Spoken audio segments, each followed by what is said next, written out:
दोस्तों, अगर आप उदास हैं तो आप अतीत में जी रहे हैं। आप चिंतित हैं तो आप भविष्य में जी रहे हो। आप अगर शांति में हो तो आप वर्तमान में जी रहे हो। स्वयं दीप्ता का आप सभी को प्यार भरा प्रणाम दिल से। कुछ भाव उठ रहे थे तो सोचा आप सभी के साथ क्यों न अपने भाव को साझा किया जाए। एक गाना उभर रहा है मन में, तो बस वही आपके सामने पेश करना चाहती हूँ। उम्मीद है आप सभी को ज़रूर पसंद आएगा। हालांकि मेरा टेक्निकल गला नहीं है, I am not an professional singer. बस शौक है गाने का तो गा लेती हूँ। सुर ताल ऊपर नीचे हो जाते हैं, लेकिन मुझे उम्मीद है आप मेरे भाव को ज़रूर समझोगे दोस्तों। तो गाने के बोल कुछ इस तरह से हैं।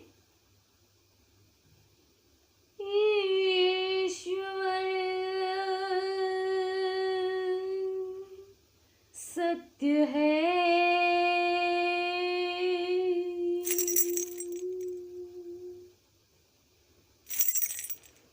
सत्य ही शिव है।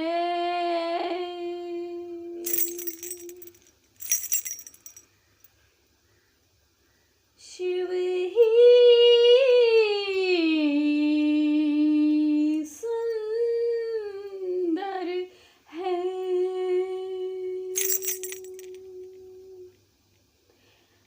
जागो उठ कर देखो, जीवन ज्योत उजागर है।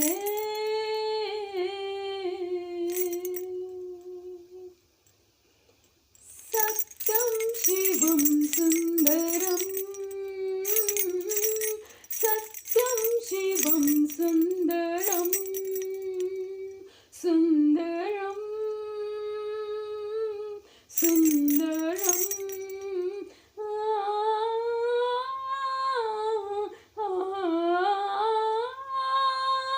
सत्यम शिवम सुंदरम, सत्यम शिवम सुंदरम। शिव ही सत्य है, सत्य ही शिव है।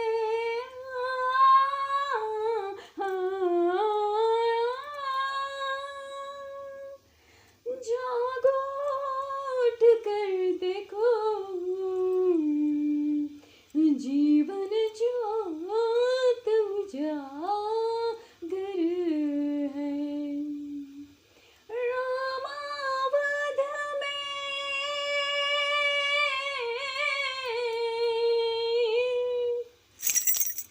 रामावध में काशी में शिव, कान्हा वृंदावन हमें। दया करो प्रभु देखो इनको, हर घर के आंगन में। दया करो प्रभु देखो इनको, हर घर के आंगन में। राधा मोहन शरणम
तो दोस्तों,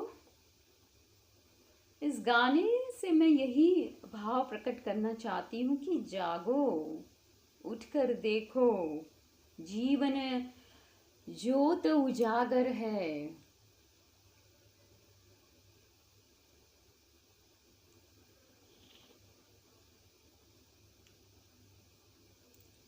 मृत्यु, मैं आज कुछ मृत्यु पे बोलना चाहूंगी। मृत्यु पे कुछ अपने भाव प्रकट करना चाहूंगी मैं आज।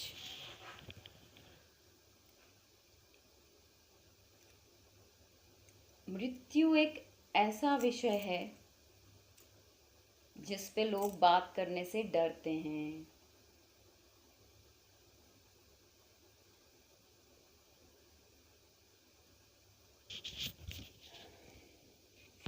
क्यों डरते हैं?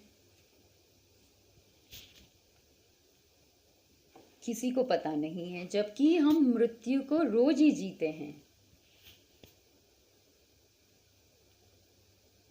मैं यूं ही YouTube देख रही थी तो एक आनंद मूवी का डायलॉग मैंने सुना, वो मेरे दिल को छू गया। इसीलिए मैंने ये टॉपिक चुना, मृत्यु के बारे में बात करने का। उसमें राजेश खन्ना जी अमिताभ बच्चन से कुछ वार्तालाप करते हैं। राजेश खन्ना जी को कैंसर हो जाता है और उनके हाथ में सिर्फ 6 महीने की जिंदगी बची होती है। तब अमिताभ बच्चन से ये डायलॉग वो कहते हैं राजेश खन्ना। तो उसी डायलॉग से शुरुआत करती हूँ मैं। वो कहते हैं अमिताभ बच्चन से कि आपकी उम्र क्या है? वो कहते हैं 30 साल। तो दोस्त, 100 साल की उम्र में से अगर 30 निकाला जाए तो कितने बचे? 70 साल। तो आपकी जिंदगी अब 70 साल की बची हुई है आपके पास। आपको पता है आपकी बीमारी क्या है? वो कहते हैं ये शरीर, ये बॉडी, ये जिस्म आहिस्ता आहिस्ता खत्म हो रहा है। ये बीमारी, आपकी बीमारी है ये कि आहिस्ता आहिस्ता ये खत्म हो रहा है और हमें इसका बिल्कुल एहसास भी नहीं है। तो अमिताभ बच्चन जी कहते हैं कि आप कहना क्या चाहते हो? यही कि 70 साल और 6 महीने की जिंदगी में क्या फर्क है? मौत तो एक पल की है, एक पल की आनी है। बाबू मशाई वो इस तरह से कहते हैं उनको। तो जो 6 महीने, राजेश खन्ना जी कहते हैं कि 6 महीने जो मेरे पास बचे हैं, अगर उन पलों को मैं ना जीऊं और डर और मृत्यु के डर से जीना छोड़ दूं, तो फिर मृत्यु कैसी?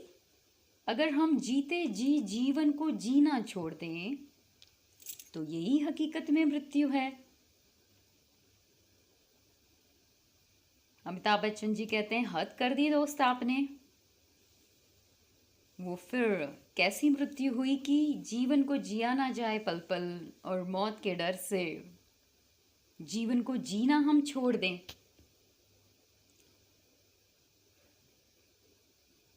तो राजेश खन्ना जी कहते हैं कि जब तक जिंदा हूं दोस्त, जब मर गया तो मर गया साला, मैं ही नहीं। तो बाबू मशाई, जी भर जियो, बेखौफ जियो, मस्त में जियो, आनंद में जियो।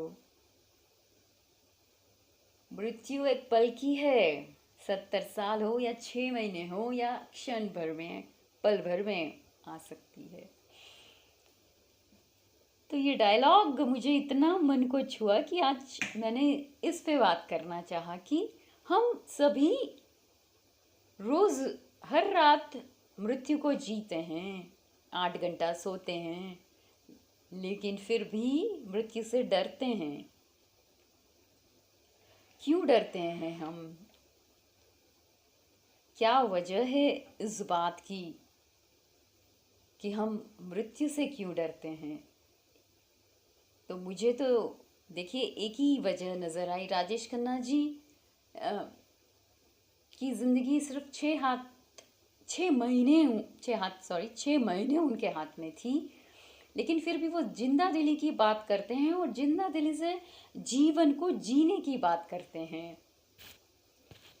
लेकिन हम और आप और जीवन में 99% लोग मृत्यु से डरते हैं। पल पल डरते हैं, जबकि उनको पता है ये कभी भी आ सकती है, पल भर में इसकी कोई गारंटी नहीं है, कोई हम प्रेडिक्ट नहीं कर सकते हैं इसको। तो ये डरते क्यों हैं? मैंने तो अपने ही अनुभव से इसको समझने की कोशिश की है, जानने की कोशिश की है। देखिए हमें 99% लोगों को तो पता होता है कि मृत्यु तो आने ही वाली है, लेकिन उनका लोभ, शरीर के प्रति लगाव, आसक्ति, संसार के प्रति लगाव, माया के प्रति लगाव, वो उन्हें उनके हृदय में डर को स्थापित करता है। वो इस शरीर को शाश्वत रखना चाहते हैं, उसी में रहना चाहते हैं, इस माया को जीना चाहते हैं। और माया यानी संसार, परिवार, माँ, बेटा, भाई, बहन, ये होता है माया, ये होता है परिवार, ये होता है माया को जीना। तो इसी माया को वो शाश्वत जीना चाहते हैं, इस शरीर को शाश्वत भोगना चाहते हैं, रखना चाहते हैं, जबकि उनको पता है, लेकिन जागरूकता नहीं है उनमें। तो इस सत्यम शिवम सुंदरम गाने से मैं यही व्यक्त करना कि जागो, उठकर देखो दोस्तों, जीवन ज्योत उजागर है।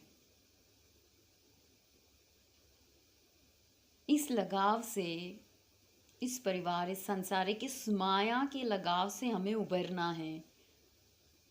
जानते हुए भी हम क्यों इसमें फंसे हुए हैं, इस माया में इतने ग्रसित हो जाते हैं। एक अंधी सी पट्टी आंखों पर जानबूझकर लगाई होती है सभी ने। मैं अपना अनुभव कह रही हूँ, सभी का नहीं, क्योंकि मैंने यही देखा है अपने इर्द गिर्द। 80-90 साल की उम्र हो जाती है, लेकिन इस शरीर को वो छोड़ना नहीं चाहते हैं। परिवार से दिए हुए कष्ट को सहन कर लेंगे, शरीर की पीड़ा को भोग लेंगे,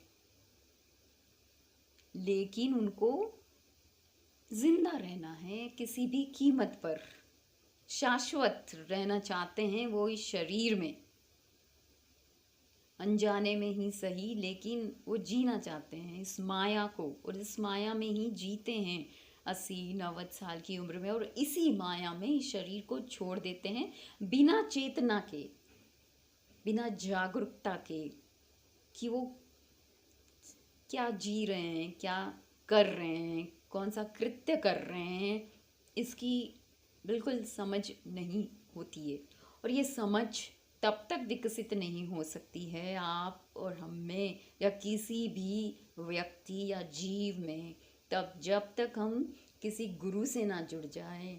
आत्मवान गुरु, ऐसे तो हजारों गुरु हैं, YouTube खोलिए आप, हजारों गुरु मिल जाएंगे, उनको सुनिए। लेकिन आत्मवान गुरु से जब आप जुड़ जाते हो तो आपको हकीकत,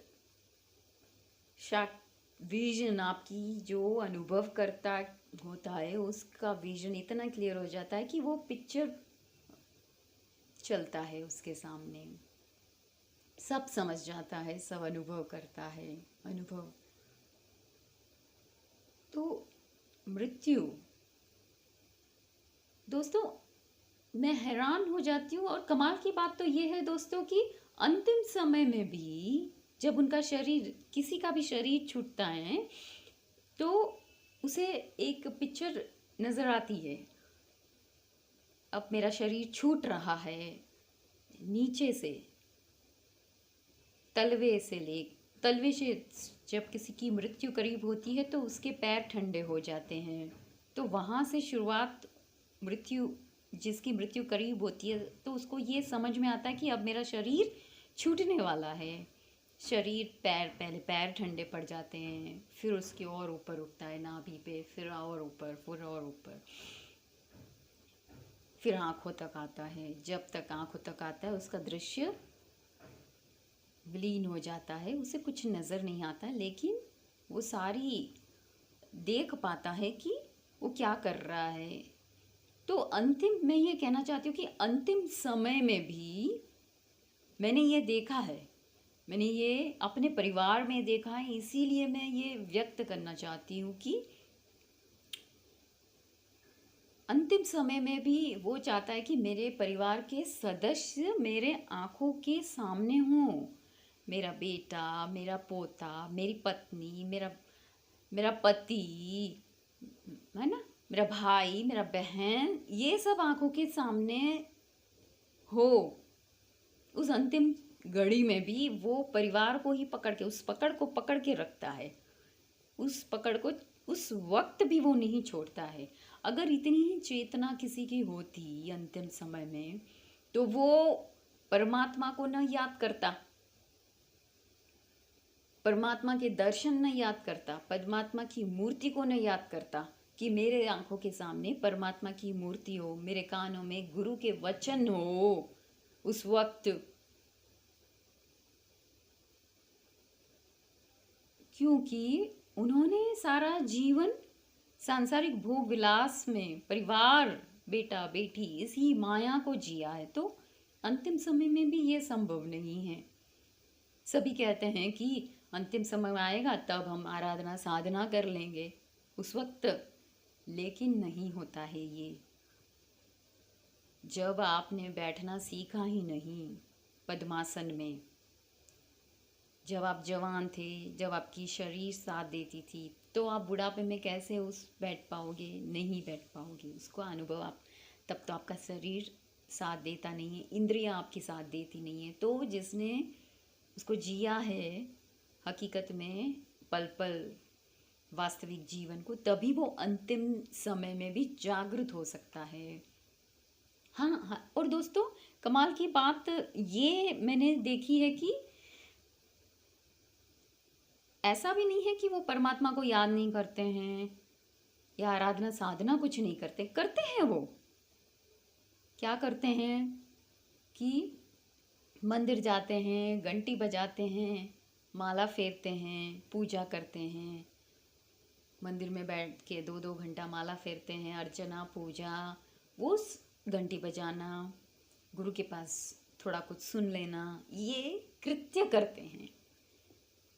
उनके लिए जैसे कि सांसारिक खाना बनाना होता है, कुछ काम करना होता है, बिजनेस करना होता है, वैसे ही उनके लिए ये एक कृत्य होता है। मंदिर जाना, टीका लगाना, पूजा करना, ये उनके लिए एक कृत्य हो जाता है, सिर्फ एक सांसारिक कृत्य की तरह उसको करते हैं। अगर इसी कृत्य को उन्होंने, किसी ने भी दिल से डेडिकेटेडली किया होता, तो भी वो कहीं ना कहीं पहुंच जाते। अंतिम समय में उनका ध्यान गुरु पे जाता, मंदिर पे, मूर्ति पे जाता कि मूर्ति के दर्शन करूँ, गुरु के दर्शन करूँ, गुरु के वचन को सुनूं। तो मैं ये कहना चाहती हूँ कि ऐसा नहीं कि नहीं करते हैं, लेकिन कृत्य मानकर कि ये काम है। इस काम को हमने, जैसे खाना बनाते हैं, खाना खाते हैं, वैसे ही माला फेर लेनी है, मंदिर चले जाना है, टीका लगा लेना है, पूजा कर लेनी है, अर्चना कर लेनी है, ये सब करते हैं।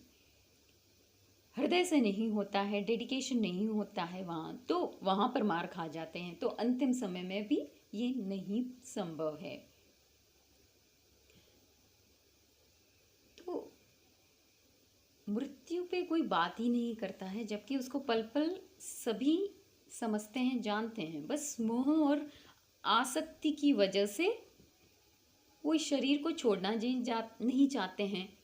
हम यहाँ पर एक सराय, ये सराय है, ये माया, ये संसार, ये परिवार एक, है ना, परमानेंट नहीं है, लेकिन इसको हम परमानेंट शाश्वत सुख मान लेते हैं, इस परिवार और इस आसक्ति, उस लोभ को, मोह माया को। यहीं पे हमारी पकड़ छूटती नहीं है।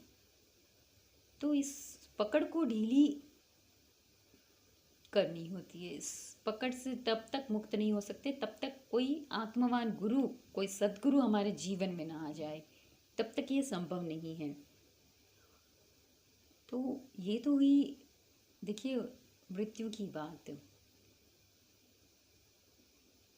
कि लोभ आसक्ति के कारण उनका ये शरीर, और जो लोभ और आसक्ति में होता है वो बहुत, उसका शरीर बहुत ही तड़प तड़प के कोई न कोई बीमारी उसको घेर लेती है। ये मैंने देखा है अपने जीवन में, इर्द गिर्द मैंने नोटिस किया है। इसीलिए आज मैं कुछ साझा करना चाहती थी इस बात पर। जो बहुत ज़्यादा लोभ आसक्ति परिवार से जुड़ा होता है, माया में जुड़ा होता है, उसका शरीर बहुत तड़प तड़प के छूटता है। और जो चेतना में होता है वो यूं ही चला जाता है, क्षण भर में, पता भी नहीं चलता है किसी को। ये भेद होता है। तो और हाँ, एक बात और मैं कहना चाहूँगी कि मुझे मैसेज आए हैं 5-6 कि आप ये जो टीका लगाते हो वो क्यों लगाते हो आप, इसके पीछे क्या कारण है?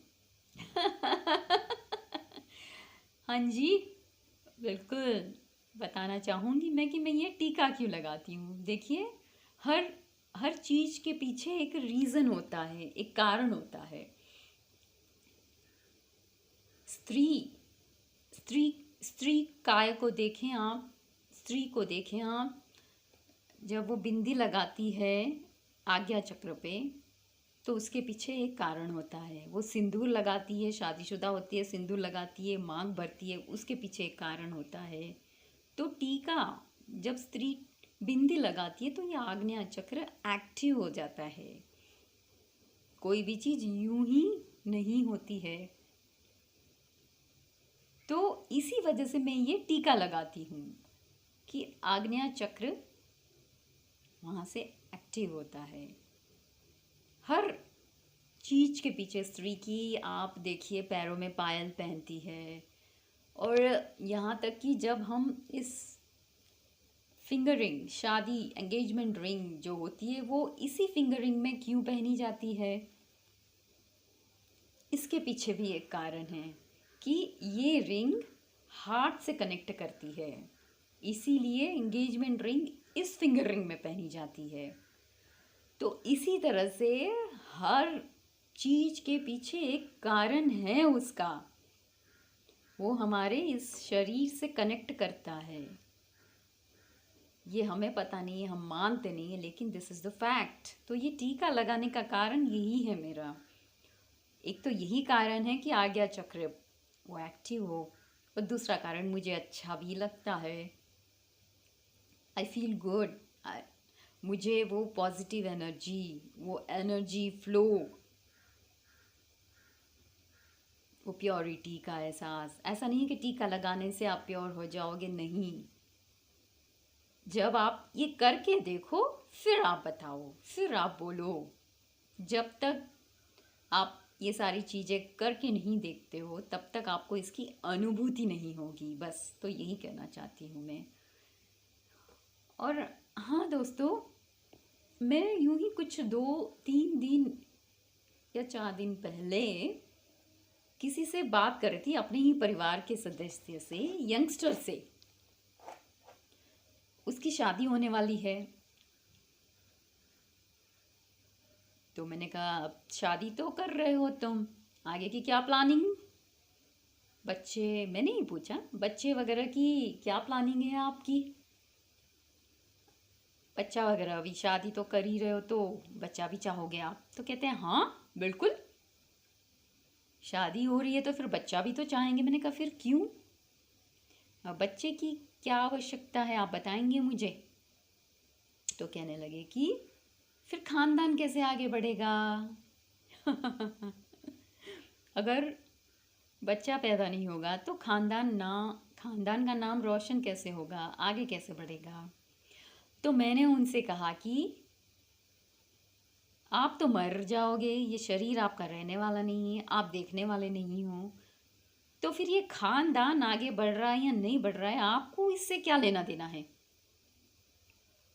तो मुझसे कहने लगे कि आपका शायद उसमें खानदान बढ़ाने का कोई इंटरेस्ट नहीं हो, शायद आपको कोई बॉन्डिंग नहीं हो फैमिली से, तो इसलिए आप ये बात कर रहे हैं। मैंने कहा अच्छा, मतलब बच्चा पैदा करने के पीछे बॉन्डिंग होती है, खानदान का नाम रोशन हो तभी बॉन्डिंग होती है, अदरवाइज़ कोई बॉन्डिंग नहीं होती है किसी से भी, किसी फैमिली मेम्बर से या पति से या बेटा से या पत्नी से, या अगर बच्चा नहीं हो तो कोई बॉन्डिंग नहीं होती है मतलब। तो कहते नहीं नहीं, ये आपका विचार होगा, मेरा तो ये विचार है कि खानदान का नाम कैसे आगे बढ़ेगा। मैंने कहा सिर्फ खानदान बढ़ाने के लिए आप बच्चा पैदा करना चाहते हो। तो बोले हाँ यस ऑफ कोर्स। तो ये तो हुई बेहोशी की बात।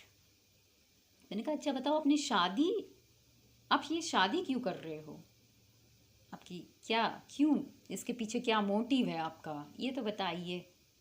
तो बोले शादी करने का क्या मोटिव होता है, कोई मोटिव थोड़ी होता है, बस सभी कर रहे हैं, हम भी कर रहे हैं, माँ बाप ने कहा हम भी कर रहे हैं।